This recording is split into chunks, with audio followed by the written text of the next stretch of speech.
Lord Krishnanaman, dear student, my all dear student, right now we discuss about anaerobic respiration. The respiration which take place without using oxygen is called anaerobic respiration. मतलब ऐसा श्वसन जिसमें हमें oxygen की आवश्यकता ना हो। और आप जानते हैं जब ऑक्सीजन की आवश्यकता नहीं होगी तो वहाँ पर जो एटीपी निकलेंगी, भाई हम जानते हैं एनर्जी बॉडी में एटीपी के फॉर्म में निकलती है। एटीपी, ए माने एडिनोसिन, टी माने ट्राई, पी माने फॉस्फेट, यानी कि ये किसके फॉर्म में होती है? एटीपी के फॉर्म में होती है। इसको क्या बोलते हैं? इसे कहते हैं द करेंसी ऑफ एनर्जी। क्या कहते हैं? एटीपी को क्या कहते हैं? एटीपी को हम कहते हैं द करेंसी ऑफ एनर्जी। तो ठीक है, मतलब अगर रेस्पिरेशन में ऑक्सीजन की प्रेजेंस नहीं है तो उसे हम कहेंगे anaerobic respiration. In other word अगर हम बात करें, when the breaking down of glucose यानी कि food occur without the use of oxygen, यानी कि यहाँ पे हम ब्रेक डाउन तो करेंगे लेकिन हम ऑक्सीजन का यूज नहीं करेंगे, तो it is called anaerobic respiration. इसे हम अवायवीय श्वसन कहते हैं। इसे हम अवायवीय श्वसन कहते हैं। ठीक है, पहले हमने पढ़ा था वायवीय श्वसन जिसमें ऑक्सीजन की प्रेजेंस थी और इसमें ऑक्सीजन की प्रेजेंस नहीं है। और अगर हम बात करें एनारोबिक के मीन्स की बात करें तो anaerobic means without air. Anaerobic means without air, यानी कि बिना एयर के हम यहाँ पे रेस्पिरेशन करेंगे। The microscopic organism like east and certain bacteria obtain energy by anaerobic respiration, यानी कि जो ईस्ट है और जो बैक्टीरियाज हैं ये एनारोबिक रेस्पिरेशन करते हैं। In anaerobic respiration the microorganism like yeast break down glucose, ये ग्लूकोज को तो ब्रेक डाउन कर देगा। भाई जो ईस्ट है आपका, आपको पता है जब आपकी मम्मा जो हैं आटा को गूँथती हैं, जब आटा आपको खाना खिलाने के लिए पहले आटे को गूँथा जाता है तो उसमें जब पानी मिला के थोड़ी देर के लिए छोड़ देते हैं। इसलिए छोड़ देते हैं स्टूडेंट क्योंकि उसके अंदर ईस्ट पैदा हो जाए और आटा आपका थोड़ा सा फूल जाए। कैसा हो जाए? फूल जाए। तो वो कौन फुलाता है? वो ईस्ट फुलाती है। कौन फुलाता है? ईस्ट। ठीक है, तो like yeast break down glucose food in the absence of oxygen to form alcohol and carbon dioxide. तो यानी कि जब ये विदाउट मतलब ऑक्सीजन के बिना जब ये ब्रेक डाउन होता है तो यहाँ पे एल्कोहल और कार्बन डाइऑक्साइड बनता है। क्या बनता है स्टूडेंट्स? एल्कोहल और कार्बन डाइऑक्साइड बनता है।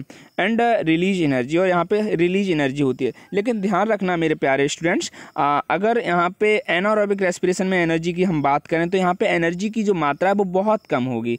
एनर्जी की मात्रा बहुत कम होगी भाई कंपेयर टू एरोबिक में एनर्जी ज़्यादा निकलेगी, ज़्यादा एटीपी रिलीज होंगी, लेकिन एनारोबिक में एटीपी की संख्या बहुत कम रहेगी। ठीक है students, the breaking down of glucose during anaerobic respiration carried out by yeast can be represent by the writing a word equation. जैसे कि हम बात करें, हमने ग्लूकोज को ब्रेक डाउन किया किस प्रेजेंस में?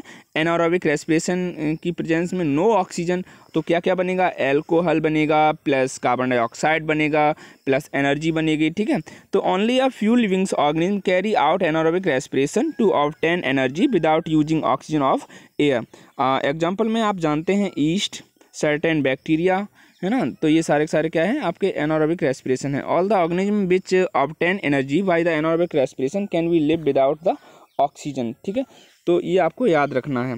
For example east is the organism which can live without the oxygen. और तो इससे हमें पता क्या चलता है कि ये जीव जो हैं बिना ऑक्सीजन के जीवित रह सकते हैं। ये जीव बिना ऑक्सीजन के जीवित रह सकते हैं। ओके स्टूडेंट्स, डियर स्टूडेंट थोड़ी अपनी बुक पे ध्यान दीजिए। यहाँ पे देखिए, the process of breaking down of food in absence of oxygen, यानी कि ऐसा प्रोसेस ब्रेकिंग डाउन का फूड का जिसमें क्या हो? एब्सेंस ऑफ ऑक्सीजन हो, ऑक्सीजन एब्सेंट हो, to release very small amount of energy. हमने पहले ही आपको बताया था कि एनारोबिक रेस्पिरेशन में जो एनर्जी है वो बहुत छोटी सी मात्रा में एनर्जी रिलीज होती है। ठीक है, yeast and bacteria are some organism that breathe anaerobically. तो ईस्ट और बैक्टीरिया कुछ ऐसे ऑर्गेनिज्म हैं जो श्वसन करते हैं, अवायवीय श्वसन करते हैं। ठीक है, alcohol and carbon dioxide are the end product. यहाँ पे एंड प्रोडक्ट क्या बनता है? एल्कोहल और कार्बन डाइऑक्साइड यहाँ पे क्या है? एंड प्रोडक्ट हैं ऑफ एनारोबिक रेस्पिरेशन। यहाँ पे फूड जो है टूट रहा है, energy plus alcohol plus carbon dioxide, यानी कि आपके एंड प्रोडक्ट हो गए। In human being anaerobic respiration take place for a very short time when our body undergo vigorous muscles activity during heavy exercise.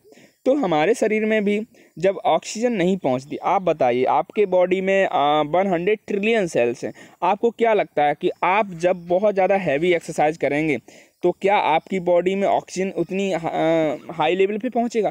मैं मानता हूं कि जब आप दौड़ लगाते हैं तो आपका जो हार्ट है वो जल्दी धड़कता है, आप जल्दी जल्दी सांस लेते हैं, लेकिन प्यारे विद्यार्थियों वो इनफ नहीं होता, क्योंकि आपकी जो मसल्स की सेल्स हैं उन्हें और ज़्यादा मतलब एनर्जी की ज़रूरत पड़ती है। और सच बता रहा हूँ, अगर आपकी एनर्जी मतलब आपके मसल्स की सेल्स के पास अगर टाइम से ऑक्सीजन नहीं पहुँची तो वहाँ पर मसल्स क्रैम्प हो जाता है। देखो नीचे दिया हुआ है, due to anaerobic respiration in muscles lactic acid is produce, because यहाँ पे जो हमारी मसल सेल है उसके अंदर लैक्टिक एसिड प्रोड्यूस होता है because of partial breakdown of glucose, क्योंकि यहाँ पे पार्शियल ग्लूकोज का ब्रेकडाउन बहुत ज़रूरी होता है।